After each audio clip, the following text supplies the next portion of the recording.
Hey guys, how's it going? Michael Troy here. Today we're looking at Batman Adventures number 12, Artifact slash Facsimile Edition reprint, featuring the introduction of Batgirl to the series. This is such a highly sought after issue. Harley Quinn is here, Poison Ivy is here. It is amazing, gorgeous. I have the sketch cover. This is what we're looking at today. Subscribe to my channel if you haven't already. Hit that like button and let's get right into it. Okay, if you watch my channel, you know that I am getting the sketch covers when I can, because as an artist myself, I'm going to try to draw some of these and maybe, I don't know, auction them off or something like that. Anyway, I loved the Batman Adventures animated style. Bruce Timm, like, definitely revolutionary, like, introduced, like, animated style to, you know, sort of modern comic books at the time. And when it was more, like, detailed and, you know, Neil Adams-y, John Byrne and stuff, and the cartoon was great, and this is the comic book version, and it was amazing. Kelly Puckett, writer, Mike Parobeck, penciler, Rick Burchett, inker, Rick Taylor, colorist, Tim Harkins, letterer, Darren Vincenzo, assistant editor, and Scott Peterson, editor. Batman created by Bob Kane with Bill Finger. It's so funny. I wonder how far back the addition of Bill Finger goes to the credits, because I know the Bob Kane thing has been in place for a long time. But apparently, this was originally published, I don't know, 1993. So it's been a hot minute.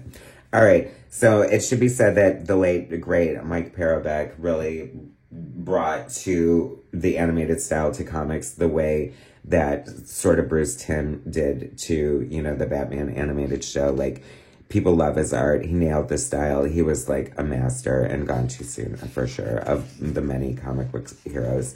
You know, everything's intact here. It was such a great Bible for Batman. You know, we had Batman Robin, like the great, like Mark Hamill Joker, like this just, there's arguably one of the best versions of Batman, right? And this is such a great adaptation. I know this comic is worth a lot.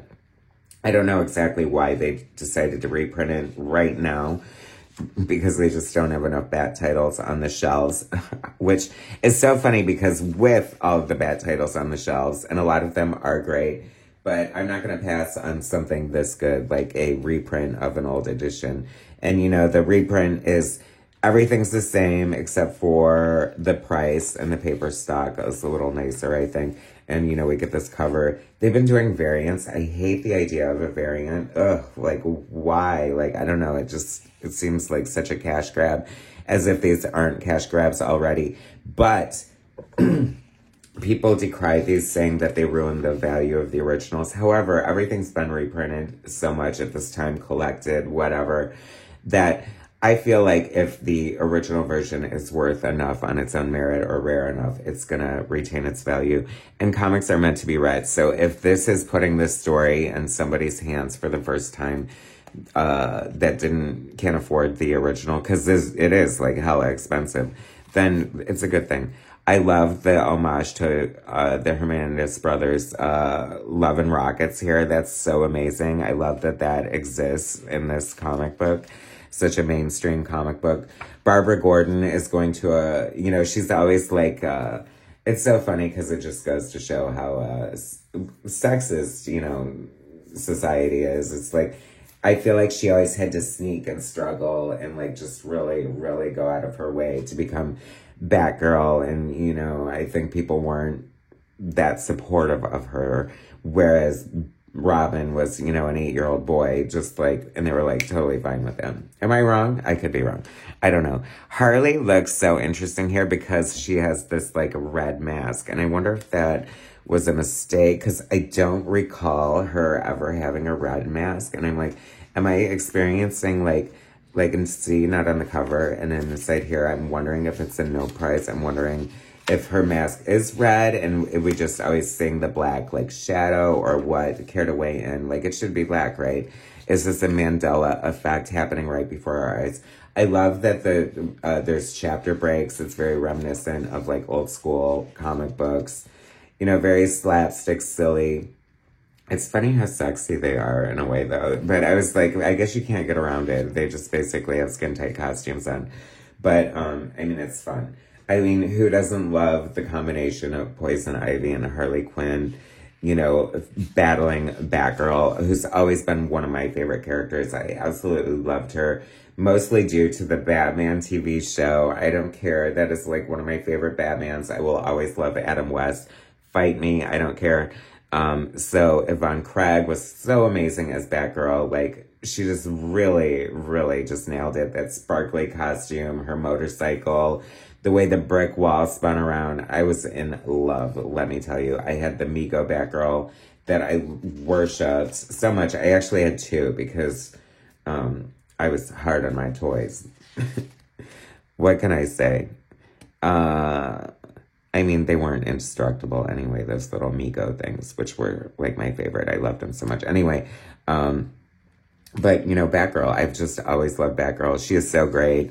I mean, she is definitely, it's so funny because I feel like, you know, like she could easily be dismissed as, you know, just like a female knockoff or whatever. But she's such a rich, lush character. You know, everybody loves Barbara Gordon. Her whole journey as Oracle, the Birds of Prey. I mean, her relationship with Nightwing. There is so much there. So much there. I love this version of Catwoman too. Like, this is the perfect design for her. Like, it's so sleek and elegant and just like simple. Obviously, you know, I think Mike Mignola was like, did some designs for the Batman animated show that I'm not sure if they used or not, but I would love to see those for sure. This looks like John Bogdanoff, who was such an amazing like Superman artist. I could be wrong, but it really looks like him. Anyway, Reign of the Superman is upon us. Such a great era in comics, and looking back, right? I mean, the 90s are kind of lamented, but look, they gave us this. I mean, that is such a great shot there. Like, talk about, this is such a, like, a Batman trope, but, like, very much, like, you know, the TV show in a way. Them all tied up, and I don't know, you know. But, of course, given the opportunity to escape every time, and they do. This is just so much fun. It really captures the feel of the show so well. It really stood on its own as such a great series as well. And of course, the beautiful Mike Parobeck art speaks for itself. Such a great series. Such a beautiful book. Such a fun reprint. You guys, do not sit on these. Pick them up when you can because they are totally worth it. Batman Adventures number 12 featuring the first appearance of Batgirl, one of my favorites. Thanks for watching, guys. Subscribe to my channel if you haven't already. Hit that like button and I will bring you more soon.